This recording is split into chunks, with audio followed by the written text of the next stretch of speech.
Good morning, everyone. And it really is morning. I think it's about 8 o'clock, maybe a little after. It's nice weather. Doesn't matter whether the groundhog saw his shadow or not. It's a game. The ones up north are never in agreement with the ones here. We got our own here in Georgia. They never agree. Squirrels chasing each other. Okay, so something big is getting ready to happen. It's one of those that you can kind of know, feel, intuition. Spirit kind of reveals something, however you want to look at it. This is going to be a turning point year. It's either going to be the end or it's going to be the start of the end. We're not in the last days, we're in the last minutes.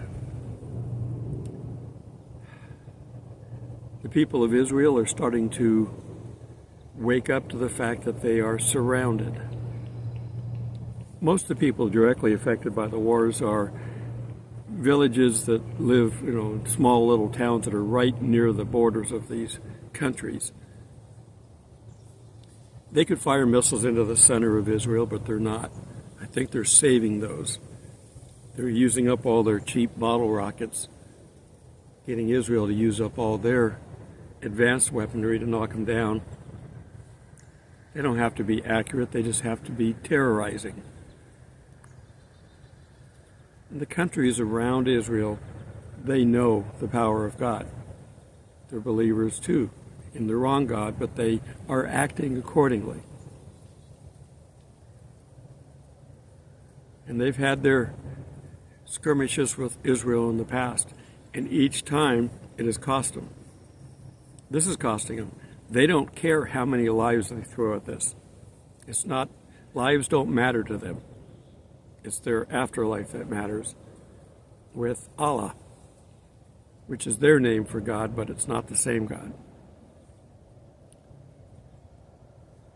So one of the things that has come out recently is that the October 7th attack was to try to keep Israel from sacrificing their red heifers. They've had them for a while. I don't know if these are the ones that came from Texas or someplace else, but they have to be 2 years old, so we've had to wait. When they were first delivered, they were about a year old, and this has been about a year.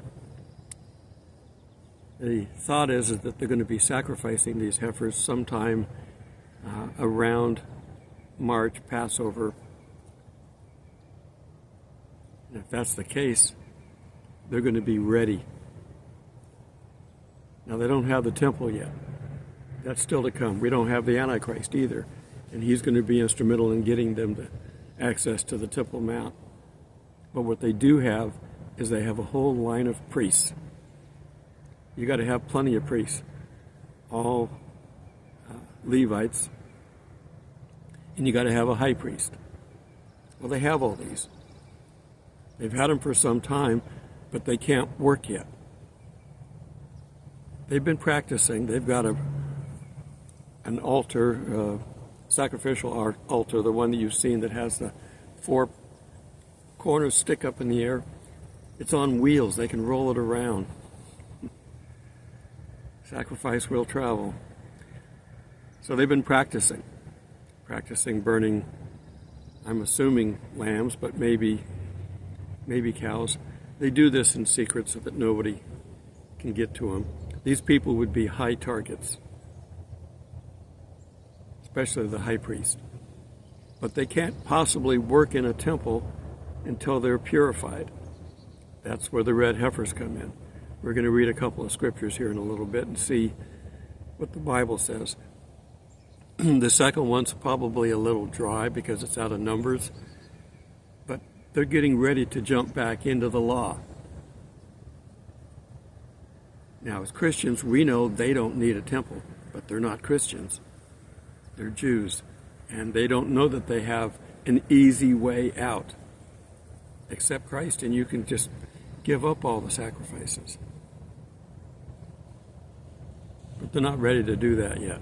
They won't be until they realize that they made a mistake. And they won't realize that until they get halfway through the 70th week, when the Antichrist comes in and defiles the temple. So we have to have a temple. How do we know we have to have a temple? Well, one, the Antichrist has to defile the temple. He can't defile it if it doesn't exist. Let's turn to Revelation 11:1. Then I was given a reed like a measuring rod. They didn't have Stanley tape measures like we do today. He was given a reed probably such a length of it, maybe it was longer, and he broke it to the length of a cubit, which is the forearm to the tip of the fingers. That's a cubit. And it depends on who the king is or the emperor is to how long that is. So it can vary a little bit. And the angel stood saying, "Rise and measure the temple of God." Excuse me, there's a temple in heaven. Everything that's in heaven is copied down here. Rise and measure the temple of God, the altar, and those who worship there. But leave out the court which is outside the temple, and do not measure it, for it has been given to the Gentiles. Whenever they build this, if you remember the old tabernacles, it'd be a better way to think of the size of this thing. Everything that's inside you can't really see or imagine, but the temple that had curtains around it had a big court area. It's where they did all the sacrifices and everything outside, and people could go into that, but not into the inner side. But they will tread the holy city underfoot for 42 months, 3.5 years. And I will give power to my 2 witnesses, and they will prophesy 1,260 days. God is very consistent on his time. So we're going to get the 2 witnesses, and we're going to get the temple. Not quite ready yet. We're still here for 1, and we don't have the Antichrist for 2. I don't know if we're going to see the Antichrist.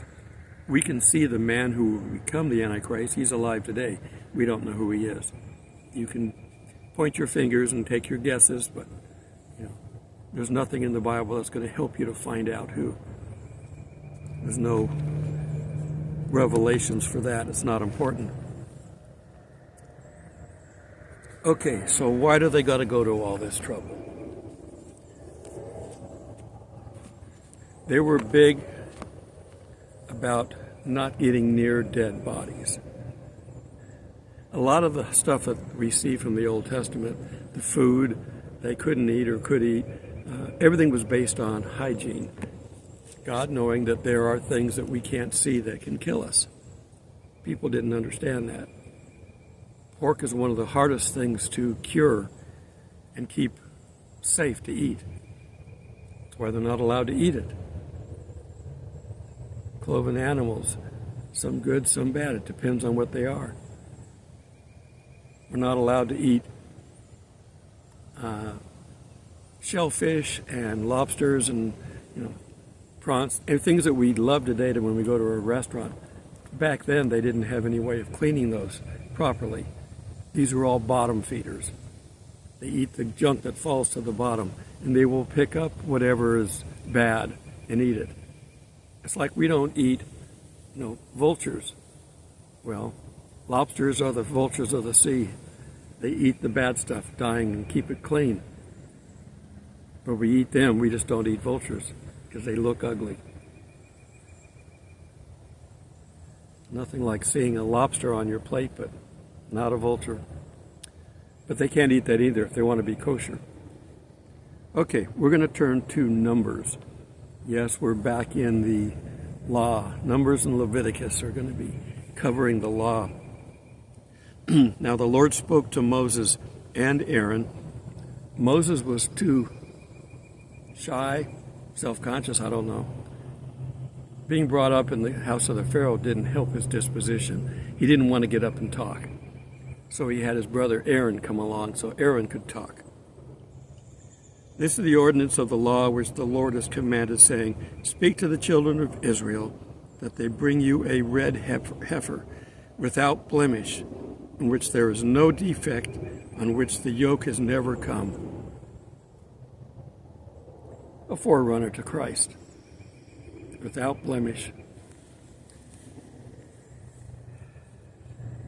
Now, I don't know about his work from that point of view, but never to have to pull a plow anyway.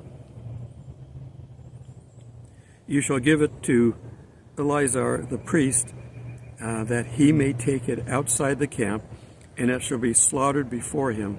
And, and Elijah, I didn't bring my drink with me this morning. I'm inside the tent with the heater, and it dries the air. So I'm a little raspy this morning. Elijah the priest shall take some of the blood with his finger and sprinkle some of it, the blood 7 times, directly in front of the tabernacle of meeting. Then the heifer shall be burned in his sight, its hide, its flesh, its blood, and its offal shall be burned. They're not going to gut it. They're not making steaks. They're just going to throw the whole thing on the fire. And the priest shall take cedar wood and hyssop and scarlet, and cast them into the midst of the fire, burning the heifer. Then the priest shall wash his clothes. He shall bathe in water. They were really big on the bathing. They got mikvahs all over the place where they can take their ceremonial bath. Then the priest shall wash his clothes, shall bathe in the water, and afterwards he shall come into the camp. The priest shall be unclean until evening. The one who burns it shall wash his clothes in water, bathe in water, and pages are dried. Shall be unclean until evening. All these rituals they are doing and preparing to do. Then a man who is clean shall gather up the ashes of the heifer and store them outside the camp in a clean place, and they shall be kept for the congregation of the children of Israel, for the water of purification. It is to purify from sin. We have Jesus for this. We don't need to go through all this. But they don't have Jesus yet. They basically have to go through and purify everyone. So these ashes have to be put in this water. They don't have to dump the whole thing in. Dump a little bit in, probably a pinchful or so into the water, and then they got to go around and sprinkle everybody with water, so that way they can then get the temple built. And when the temple's built, they have to do the same thing to the temple. There's purification, because they don't like dead bodies. And here it comes. It should be a statute forever for the children of Israel and to the stranger who dwells among them. This is a permanent statute, but Jesus, because he's the red heifer for us, does all this for us. We don't have to do all that. And in verse 11, he who touches the dead body of anyone shall be unclean 7 days. He shall purify himself with the water on the 3rd day, and on the 7th day, then he will be clean. But if he does not purify himself on the 3rd day, on the 7th day, he will not be clean. Whoever touches the body of anyone who has died and does not purify himself defiles the tabernacle of the Lord. We are now the tabernacle, but as Christians. Whoever touches the body of anyone who has died, does not purify himself, defiles the tabernacle of the Lord, that person shall be cut off from Israel. He shall be unclean, because the water of purification was not sprinkled on him. His uncleanliness is still on him. This is the law when a man dies in a tent. He who comes into the tent, and all those who are in the tent shall be unclean for 7 days. People are always dying. When you got a large population, people are dying all the time. You got to have a cleanup committee go around and inspect things. But it's like I'm not coming out against God. It's like God is sitting there going, these guys, they just don't get it. I got to give them something to keep them busy. If I just tell them your sins are forgiven, they won't accept that. Okay, I'm going to come up with a whole ritual of them having to do all these sacrifices and the water and the sprinkling and the ashes and all this stuff. That'll keep them so busy they won't have time to think about sinning. And I wish it worked, but it didn't. If any of this worked, we wouldn't have needed Jesus. None of this worked. All the Old Testament didn't work. All the books of the Old Testament give us examples of why they didn't work. The people couldn't do it.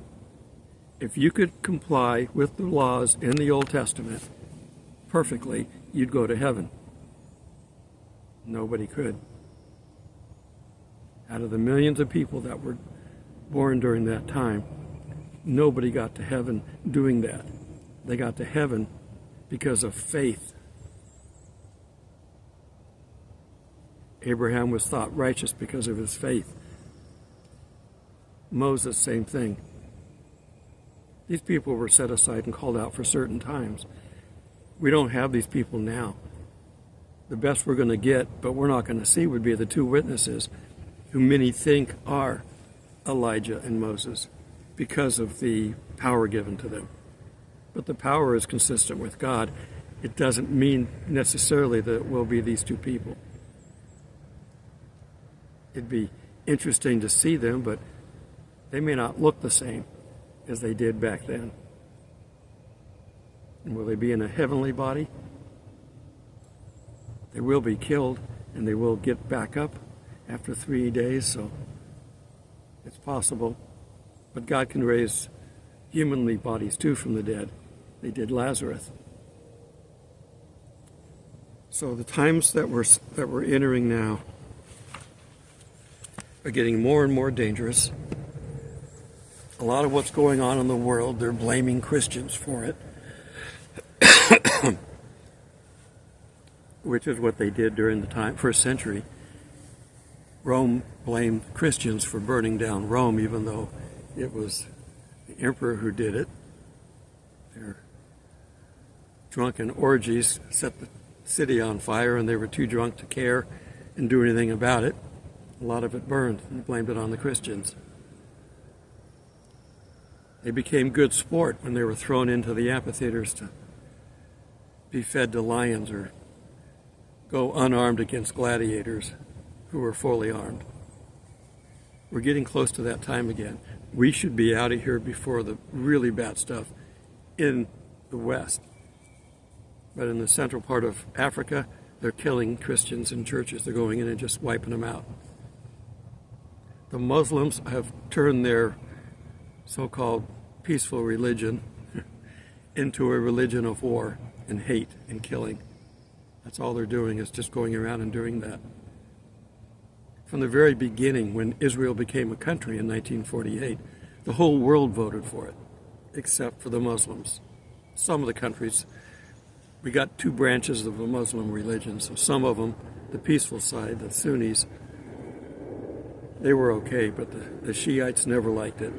And there were wars almost immediately. And every time there was a war, they got beat. Israel didn't. Israel had the help of God. Their God doesn't know how to help them. Sound familiar with Baal? They're all talk about their God, but their God couldn't do anything. Douse the wood with water, and then I'll set it on fire. And down comes fire from heaven and burns it up. They killed a whole bunch of Baal worshipers that day. We're getting ready for that again. But like I said, it's something big is getting ready to happen. Elon Musk just announced that they did their first neural chip implant. Neural augmentation. Put a chip in your brain that you can communicate with computers and AI in the outside world. Dangerous when you start messing with God's creation. I don't know, maybe he's the Antichrist. Who knows? It doesn't matter, because we won't be here when he's given his satanic powers. The people here that are going to be left behind are going to begin to see the powers of God and the powers of Satan. We haven't really seen stuff. There are miracles every day, but they're covert miracles. He doesn't, I mean, they're known to people that are getting them, but they're not broadcast around the world. There's not a need to alert the world to individuals being helped with miracles. Someone's sick and they get well, it's a miracle. But we're not, blowing trumpets and saying this person got well because of God's help. Somebody pulling in the camp. It's actually fairly busy.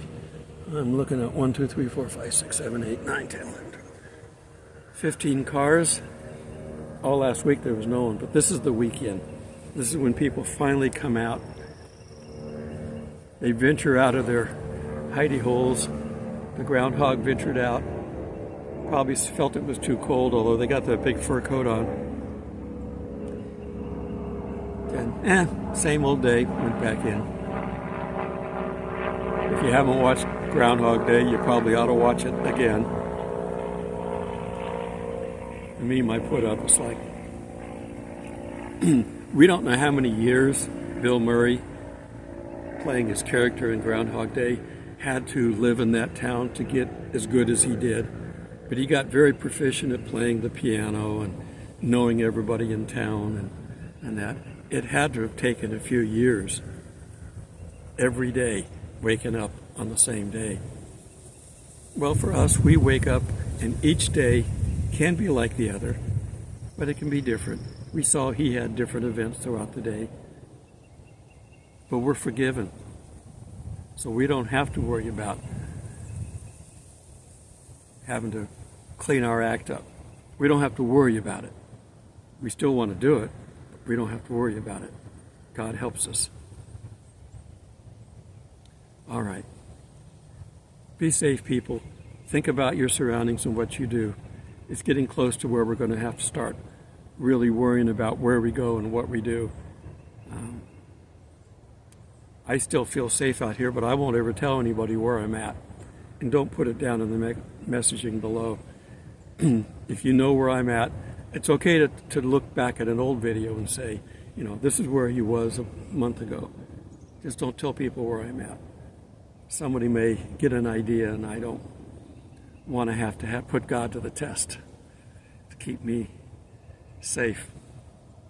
Don't tempt the Lord. All right. Enjoy the day. I've got completely clear sky. I don't see anything in the skies. Nothing. It's a beautiful day. Get out and enjoy it. It's the weekend now.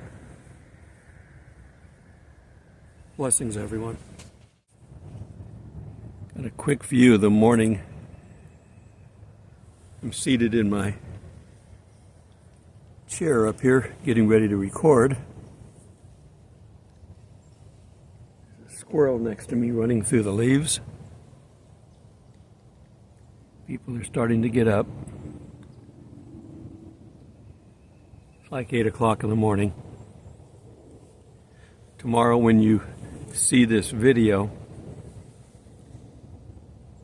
it will probably be raining.